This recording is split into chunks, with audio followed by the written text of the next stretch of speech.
आज जो भाव बीजेपी नेतृत्व नौथवा लोकादृत नेता प्रदीप पाणिग्राही मरणांतक आक्रमण बीजेपी रोकवाई बीजेडी रे गोटे षड्यंत्र एभलिया बर्बरचित कांड बीजेडी जो करें आज निंदा करुचु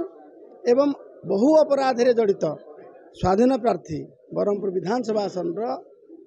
पिंटू दास शिवशंकर दास और पिंटू दास जो बड़े पुलिस उपस्थिति रे को साहस किए देला आक्रमण करला प्रदीप पाणिग्राही आज प्रदीप पाणी गुरुतर भाव आहत गिरी चिकित्साधीन अच्छा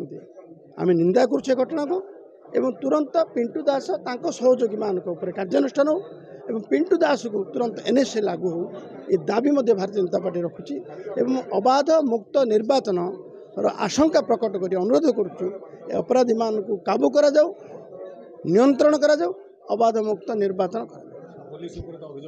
पुलिस उपस्थित रे काम होची आपण देखिबे जो जोटी मो ऊपर मु निजे भुक्तभोगी मो ऊपर मिथ्या केस रे मो दुईटा केस करा जाउची जेतेले आमे से मान सत कथा को बीजेडी विरुद्ध रे कहूचु सेतेबेले पुलिस तर्जमा करूची एफआईआर रखुनी एवं पुलिस एकपाखी एथिबे ही जाईची जानी सुनी सार्थक षडंगी डीआईजी पदोन्नति पाइला परे ब्रह्मपुर एसपी रे अवस्थापित करछन्ती कि लज्जार कथा जानी शुणी आनी एवं जो श्रुति रेखा प्रधान जी अच्छा गोसाणी नुआगार आईएसी सी कहीं आणले सी निर्वाचन समय ब्रह्मपुर भाया गोटे जगह को नहीं आसवा जड़े हाजत मृत्यु मामला संपृक्त थी गोटे आईएस को नहीं आसवा उपस्थित घटना घटवा या संपूर्ण दिग को देखिले पुलिस बीजेडी अपराधी मिसी जाइछन्ती केवल इलेक्शन को करायत्त करने बीजेडी सपक्ष में घोर निंदा कर भारतीय जनता पार्टी आप पचारे निज स्वार्थ सड़े पचारूँ जिते फोन कर इच्छा उठेबे इच्छा घटना सरीज अपराधी खसीजे आम सब प्रतिवाद करूँ से समय जा इच्छा उठेबे भाई से मनमानी गोटे अफसर पुलिस अफसर आईन रक्षा करने जगवा को आसीवा दायित्व नहीं लोक से आपणर एसपी सार्थक षडंगी आरंभ कर आईएससी पर्यंत कर्णपात करती ना इच्छा मनमानी इच्छा फोन उठेबे आ इच्छा कार्यानुष्ठान ग्रहण आम जन निर्वाचन कमिशन जनइु ये जो मैंने अच्छा आमर ऑब्जर्वर थे से जनइु किंतु अपेक्षा करुँ आगु भारतीय जनता पार्टी प्रतिवाद कर निर्वाचन समय समस्त निर्वाचन लगे से जो हिडन एजेंडा आम मान को व्यक्तिव्यस्त करेगी निर्वाचन कार्य ओहरैगिरी एभलिया कार्य लगेगा जो हिडन एजेंडा ताको फलप्रद करने को देवु नहीं आशंका करुँ निश्चित भाव जार जो प्रकृति से हिंदी हिडन एजेंडा को कार्यकारी करेंगे सब बड़े अपराधी मान को ही सपोर्ट करेंगे विजु जनता दल को ही सपोर्ट करेंगे आहरी मुआ खाऊँ आहरी 25 वर्ष आसबू केंद्रीय नेतृत्व भारतीय जनता पार्टी पूरा सजग अच्छा ओडिशा प्रति पूरा एकदम नजर रखिंट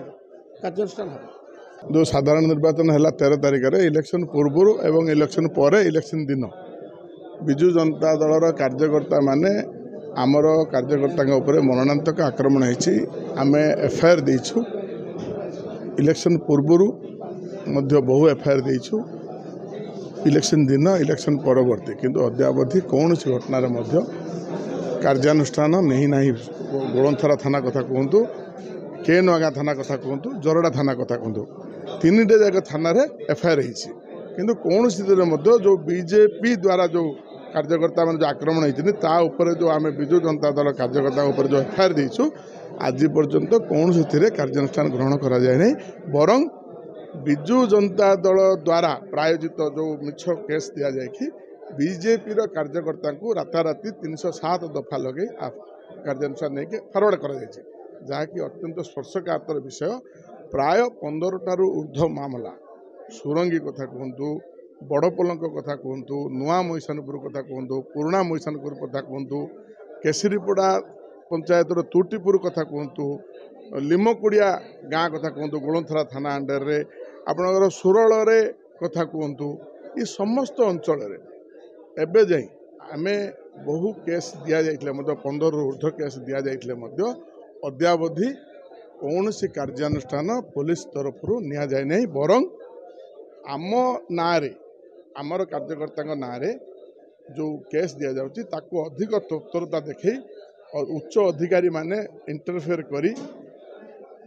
ओलटा कार्यानुष्ठान नहीं आमर कार्यकर्ता मान भयर वातावरण सृष्टि करा जाउची जहाँकि गणतंत्र प्रति विपद तेणु तेणु आपण मान जरिया मु अनुरोध रखुची तुरंत उच्च पदस्थ ऑफिसर माने एतिर हस्तक्षेप करंतु एवं कार्यानुष्ठान निया जाऊ नचेत राजरास्ता को भारतीय जनता पार्टी निश्चित भाव में हलिया को बाध्य। डॉक्टर प्रदीप पाणिग्राही उपर सशस्त्र आक्रमण होती आम निंदा करुचु गंजाम जिला बीजेपी पक्षर। द्वितीय कथा हूँ शासक दल हारिबा भय